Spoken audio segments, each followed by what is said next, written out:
गीता के जन्मोक्ष मार्गे तमाधिनाथं प्रणमामि नित्यं तमाधिनाथं प्रणमामि नित्यं तमाधिनाथं प्रणमामि नित्यं युद्धमो स्वामी तो हमें शिवक ज्योतमो पालक तो हमें बालक युद्धमो स्वामी तो हमें शिवक ज्योतमो पालक तो हमें बालक जो तुम हो भगवन तो हम पुजारी नमन नमन हे विराग गुरुवर नमन नमन हे विराग गुरुवर नमन नमन हे विराग गुरुवर।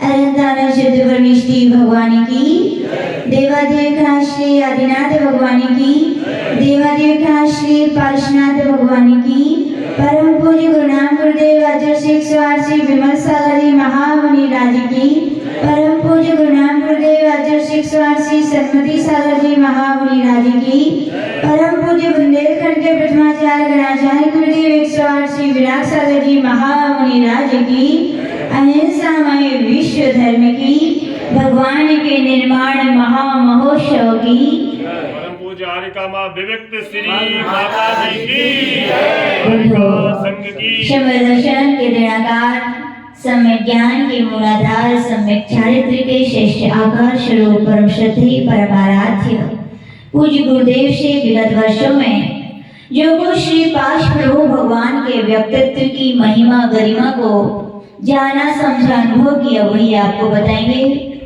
यद्यपि पार्श्वनाथ भगवान के लिए मोक्ष गए कितने वर्ष हो गए अंकित भैया? 2800 वर्ष हो गए। लेकिन जब उनके जीवन चरित्र को कभी पढ़ते हैं तो लगता नहीं कि 2800 वर्ष हो गए। क्यों हो गए? क्योंकि पूज्य गुरुदेव कहते हैं महापुरुषों का जीवन उस चट्टान के जल की तरह होता है कि जल सूख जाता है लेकिन चट्टान में उसके निशान रह जाते हैं। उस पुष्प की तरह होता है कि पुष्प सूख जाते हैं लेकिन उसकी सुगंधि बरकरार रहती है। पार्श्वनाथ भगवान भले ही 2800 वर्ष पहले मोक्ष गए लेकिन आज भी उन्हें स्मरण करते हैं, उनकी दया के लिए करते हैं कि नहीं? छोटे से छोटे बच्चे को जब सिखा दिया जाता है कि प्रभु जब पाश कुमार थे तुम्हारे जैसे थे तो उन्होंने नाग नागिन को डमोकार में सुना कि उनके प्राणों की रक्षा की थी या कहें उन्होंने उसका जीवन सफल बनाया था। छोटे छोटे बच्चे जब सुनते कि अच्छा तो बोले अब हम ये चीटी देख करके चलेंगे, हम उस पर पैर नहीं रखेंगे। इतना दया का अवतार उन्हें माना गया। उन प्रभु के लिए जब जब परिवार में कुछ झगड़े होते हैं तो उनका आदर्श प्रस्तुत किया जाता है कि नहीं? आदर्श जानते हो कि नहीं? बिल्कुल। ये आदर्श किसे कहते हैं? आदर्श यानी आईना, मिरर, शीशा, मुकुट जिसे हम कहते हैं। ऐसे शीशा क्यों देखते हो बड़ा भैया? हाँ, क्यों देखते हो शीशा? शीशा ये तो ऊंची बात हो यार भैया।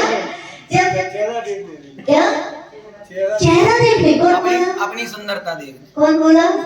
मनोज भैया बोले सुंदरता देखने। मनोज भैया ध्यान रखना, भाभी से पूछ रही हो, भाभी सहमत हो क्या? कंगी से ज्यादा देख में ज्यादा देख।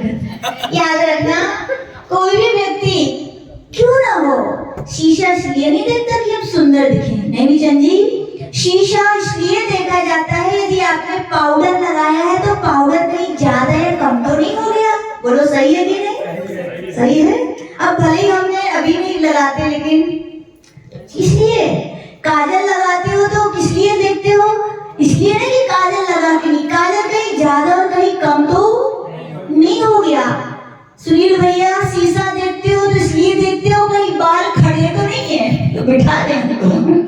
याद रखना शीशा ये देखा जाता है ताकि उसमें देख करके हम अपनी गलतियों को सुधार सकें। किसी व्यक्ति के आदर्श को जब स्मरण करते हैं तो हमें अपनी गलतियां नजर आती हैं।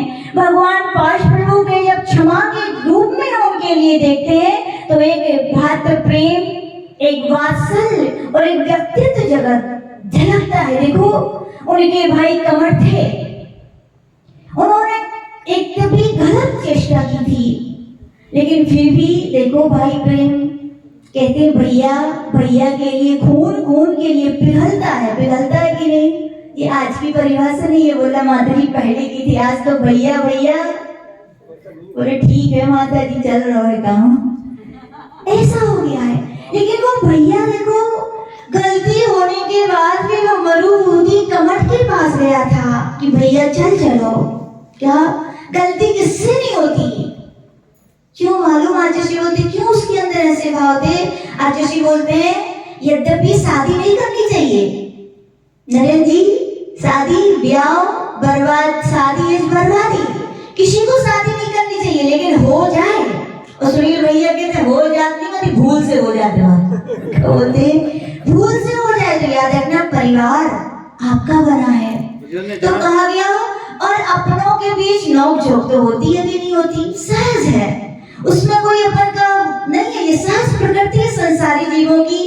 कर्म का उदय आता है, क्रोध कर्म का उदय, क्रोध जागता है, लड़ाई झगड़े होते हैं, लेकिन आजर्शी बोलते भैया सब कुछ मिल सकता है, लेकिन एक भाई दूसरे भाई से फिर दोबारा मिलेगा क्या? नहीं मिल सकता। तो कहा है जिंदगी में एक हुनर ऐसा होना चाहिए, याद कर लेना सब लोग, ठीक है ना भैया? तो क्या जिंदगी में एक हुनर ऐसा होना चाहिए, गलती अपनों से हो तो हार जाना चाहिए। क्या कहा? गलती अपनों से हो तो हार जाना चाहिए। सब अपने ही तो है, अपने ही तो भैया है। हाँ तो देखो मरुभूति जानते थे गलती भैया की है, लेकिन भाई था ना, अपना माना था ना, तो क्या गलती अपनों से हो तो हार जाना। हार गए तो पहुंच गए भैया घर चलो। लेकिन कमठ ने जैसे ही देखा ये आ रहा है, बोले मुझसे कहेगा क्षमा मांगो, तो कमठ क्या बोला? क्षमा और कमठ बोले कभी नहीं। क्या बोले? क्षमा और कमठ कभी नहीं। याद रखना पार्श उस मरुभूति ने 10 भावों तक उस क्षमा को धारण किया और कमठ ने 10 भावों तक बैर को छोड़ना किसको क्या पड़ा? हाँ बैर को ही। आज गुरुदेव कहते हैं विभाव से स्वभाव की जय का दिन है। किसका है? आत्मा का जो स्वभाव क्षमा है। जब स्वभाव होता है, स्वभाव का कभी अभाव नहीं होता, वो त्रिकालिक रहता है। और जिसने इसकी वृद्धि की है, हम संसारी प्राणी हैं तो हमारा स्वभाव कर्मों के आवरण से ढक गया है, लेकिन अभाव हुआ है क्या? अभाव नहीं हुआ है। सूरज बादलों से ढक सकता है, लेकिन सूर्य का अभाव हम नहीं ले सकते दिन में। ऐसे कहा गया कि क्षमा संसारी प्राणियों का, यद्यपि संसार कोई भी प्राणी सबका स्वभाव है, लेकिन कर्मों के आवरण के कारण ढक जाता है। लेकिन इसका मतलब ये अभाव हो गया क्या? नहीं। देखो मरुभूति ने उसी स्वभाव को जाना, एक एक बूंद क्षमा को इकट्ठा किया। कितना किया? मरुभूति में थोड़ी क्षमा, फिर उसके बाद हाथी की पर्याय में और क्षमा धारण की, देव की पर्याय में और क्षमा धारण की, फिर विद्याधर बना अग्निवेग नाम का तो और क्षमा, फिर अच्युत स्वर्ग में गया तो और क्षमा, वज्रनाभि चक्रवर्ती बने तो और क्षमा, फिर द्रव्य स्वर्ग में अमित बना तो और क्षमा, और फिर आनंद राजा बना तो और क्षमा। और इतनी क्षमा अपने हिरण में धारण की कि उनने फिर कमठ को ही क्षमा नहीं किया। इतनी दया उनकी आपके अंदर आ गई। कहा कि मैं आनंद राजा ने भगवान तीर्थंकर के या केवली के पाद मूल में बैठ करके ऐसी 16 कारण भावनाएं भाई थी, या कहें उन्होंने संसार के प्राणी मात्र के प्रति इतनी तीव्रतम दया की भावना भाई थी कि उनके लिए तीर्थंकर प्रति का क्या हो गया था? बंद हो गया था। वही क्षमा और पड़ी, प्राण स्वर्ग में पहुंचे तो भी क्षमा, और वहां से आके कहां पर हुए? वो कहां पर हुए? बनारसी नगरी के महाराजा अश्वसेन महारानी बामा देवी की कुक्षी से किस रूप में उन्होंने अवतार लिया? पाश प्रभु के रूप में अवतार लिया। और पाश प्रभु ने उस क्षमा के लिए बढ़ाते बढ़ाते बढ़ाते बढ़ाते इतनी साधना की कि कमठ ने एक एक भाव में बैर बढ़ाया कि नहीं बढ़ाया? कमठ भी सर्प हुआ, 5वें नरक गया, अजगर हुआ, 6वें नरक गया, कुरंग भील हुआ, 7वें नरक गया, और फिर वहां से आकर शेह हुआ, शेह होकर के फिर नरक गया, और आकर के महिपाल तापसी हुआ। महिपाल जानते हैं कौन था? ना थे। देखो याद रखना, कोई भी आज जितने भी अपन लोग बैठे हैं ना नवीचंद जी, यूं ही नहीं बैठे। आज इतने लोग बैठे हैं तो इसलिए बैठे हैं क्योंकि अपन पूर्व में भी कभी न कभी ऐसे ही बैठे थे। और विश्वास रखना, आज हम पार्श्वनाथ भगवान के चरणों में एक साथ मिलके बैठे हैं तो कभी न कभी भावना बाना कि हे प्रभु, जब गुरु जैसे भगवंत तीर्थंकर बनकर इस अवतर अग्नि पर समोषण लेकर आए तो फिर से हम सब जहाँ मिले वही मिले। ये निमित्त नैमित्तिक संबंध होते हैं। प्रेम से प्रेम बढ़ता है और बैर से बैर बढ़ता है। मरुभूति ने क्षमा बढ़ाई तो यहाँ कमठ ने बैर बढ़ाई। लेकिन देखो निमित्त नैमित्तिक संबंध क्या है? टूटा कि नहीं टूटा? नहीं टूटा। जो जिसके साथ जिसकी रहती है वो रहता है, यानी निमित्त नैमित्तिक संबंध है। आज हमें लगता है ये इस पर्याय के हमारे पिता हैं, माता हैं, क्या इसी पर्याय के हैं? नहीं भैया। कभी कोई अवधि ज्ञानी मुनि महाराज मिल जाए, उनसे जाके पूछना तो ये कई भाव भी ना जाने क्या क्या रिश्ते हमारे हैं। तो जिनका निमित्त नैमित्तिक संबंध होता है मिलते रहते हैं। देखो मरुभूति पाश कुमार बना और वो कमठ क्या बना? महिपाल। और महिपाल ने भी क्या किया? उससे तापसी बन करके नाग नागनी के जोड़े को जलने से मना किया। लेकिन अवधि ज्ञानी पाश कुमार थे, उन्होंने कहा भैया इसमें जलते हुए नाग नागिन है, उनकी बात सत्य निकली। महिपाल ने हार मानी, क्योंकि कुतप कर रहा था। कुतप यानी कुयोनियों में जाता, यानी संगम नाम का क्या हुआ? संबर नाम का देव हुआ। क्या हुआ? इधर पाश प्रभु अपनी आत्म साधना में जब लीन थे तो क्या हुआ? उसने आके क्या फिर उपसर्ग किया। क्यों किया? बैर कल पर नहीं छोड़ना चाहिए। बैर को किस पर नहीं छोड़ना चाहिए? कल पर। पूज्य गुरुदेव कहते हैं कोई बात हो गई कल, यानी बीता हुआ कल, तो उसके लिए भी भूल जाओ कहीं, भूलना तो पड़ता ही है। नहीं भूलोगे, आपका मोबाइल जैसा हाल है आपका भी दिमाग का। आपके मोबाइल में दीदी लोग या कोई लोग सुनाते, बोले माती इतने मैसेज आते, कभी कभी तो हम लोग डिलीट करना भूल जाते हैं। लेकिन उसका सिस्टम अच्छा है, अपने आप क्या हो जाता है? वो सब इरेज हो जाता है कि नहीं? ऐसे याद रखना, अपनी मेमोरी में ऐसे ही है दिमाग की। अभी कर दो तो ठीक, नहीं तो कुछ दिनों बाद तो अपन को भूलना ही पड़ता है। इसलिए बेस्ट क्या है? अभी। क्यों? अपने अपन जैन धर्म जैन दर्शन को मानने वाले हैं, जहाँ कर्म सिद्धांत की शिक्षाएं दी जाती हैं। जितना जितना समय बढ़ेगा कर्मों का बंध क्या होगा? उतना बढ़ेगा। तो कहा गया कि उन्होंने क्षमा धारण की और वहां पर उन्होंने बैर भाव को छोड़ दिया। उन्होंने दीक्षा ले ली, लेकिन कमठ ने क्या किया? उनके ऊपर उपचार किया। क्या किया? उपचार। वो हार माने क्या? नहीं माने। क्यों नहीं माने? क्योंकि पाश कुमार के लिए अपनी साधना से क्षमा से इतनी ताकत मिली थी कि इतने दिनों में जब ये मेरा कुछ नहीं बिगाड़ पाया तो ये मेरा कुछ बिगाड़ पाएगा नहीं। और इतनी क्षमा इतनी क्षमता के लिए अपनी साधना में कन्वर्ट कर दिया कि साधना के शिखर पर इतने ऊंचे पहुंचे। घोर उपसर्ग में भी देखो, नहीं कृतम उपकारा साधवा विस्मरन्ति। नाग नागिन उपकार को चुकाने आ गए कि नहीं आ गए? इसलिए अपन भी ध्यान रखना, कभी कोई जीव हो तो जीव क्या भैया, हर प्राणी चाहे छोटा हो चाहे बड़ा हो, सबकी यदि नमोकार मन सुनाने का मौका मिल जाए तो चूकना चाहिए क्या?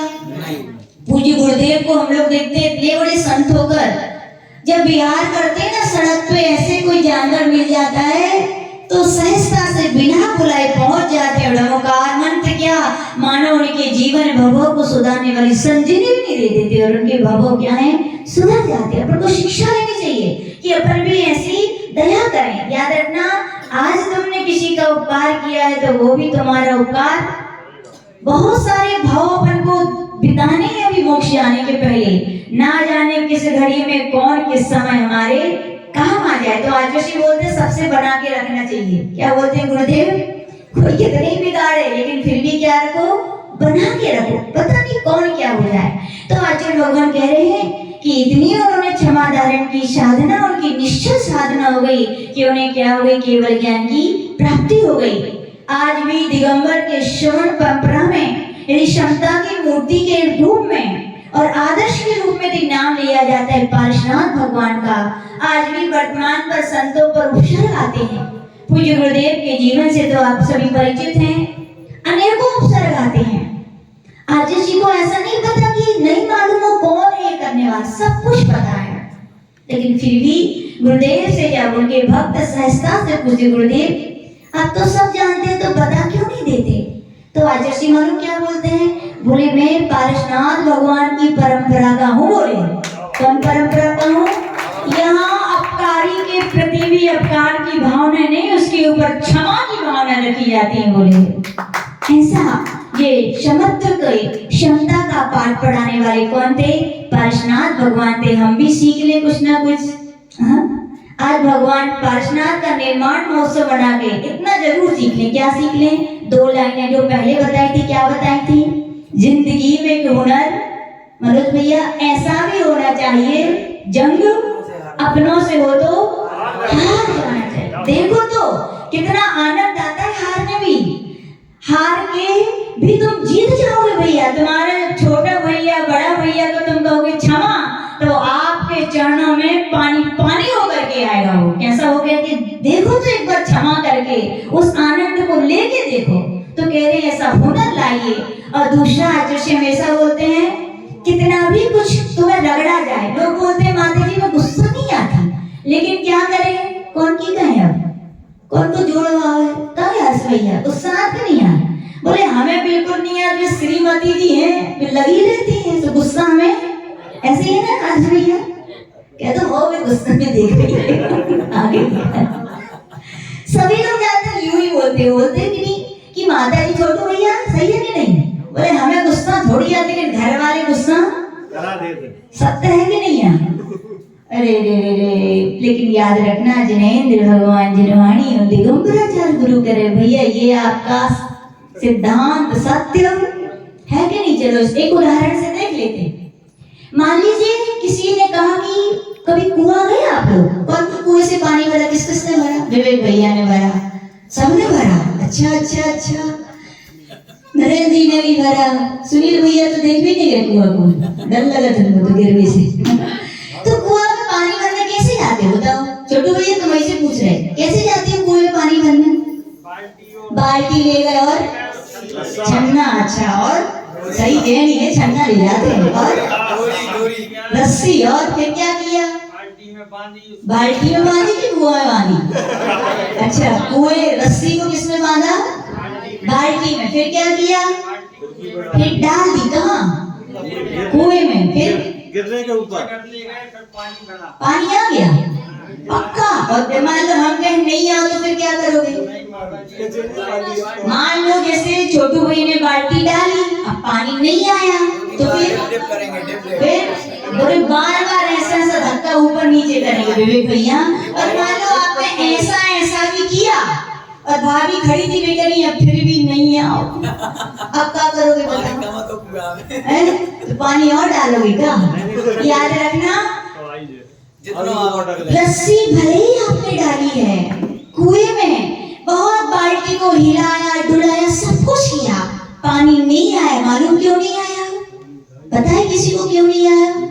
पानी इसलिए नहीं आया क्योंकि कुएं में पानी है कि नहीं?